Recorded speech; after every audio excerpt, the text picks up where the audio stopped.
Contribuez à la diffusion de la bonne nouvelle en likant cette vidéo, en vous abonnant à notre chaîne et en activant la cloche.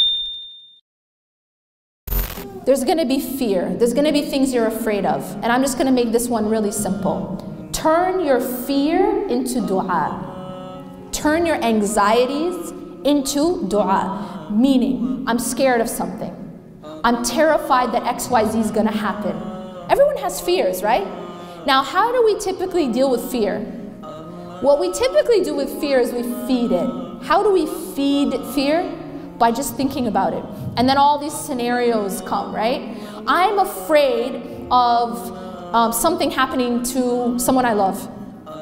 So what I do is I think of all the different possible ways that something could happen to someone I love. I think of this scenario and that scenario. All I've done is I'm feeding the fear. I haven't actually solved anything. Instead of feeding fear, turn it into dua. That thing that you're afraid of, make dua about it. Simple as that. Immediately stop the thought and then turn and focus that feeling of fear and anxiety into making dua. Ask Allah for protection. And then after you've done that, put your trust in Allah subhanahu wa ta'ala. I've given it to Allah. And don't keep feeding that fear. And this is something I emphasize a lot, and I will emphasize again. What you focus on grows. So whatever you focus on in your life is going to actually start to grow.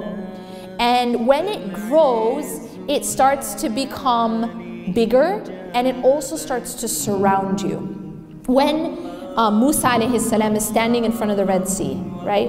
And he has an army behind him, and he's got a very serious problem, okay? He's got a giant body of water in front of him, and he's got an army behind him, and he looks trapped. But what was his focal point in that moment? Allah. Do you see the difference? It's not that he was in denial of his reality. His reality was that he's got an army behind him and he's got a Red Sea in front of him. But his focus was not on the Red Sea, and his focus was not on the army. And in fact, you see the contrast between him and Bani Israel. Because Bani Israel were focused on the army. They fell into despair, and the reason they fell into despair, it was because of their focus. Inna la mudrakun, they said.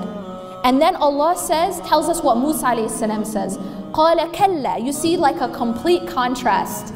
Qala kalla, he said no. And kalla in Arabic is a very emphatic, no way, absolutely not. Kalla. Inna ma'aya rabbi sayahdeen. Indeed, my Lord is with me and He will guide me through. Musa alayhi salam wasn't looking at the problem.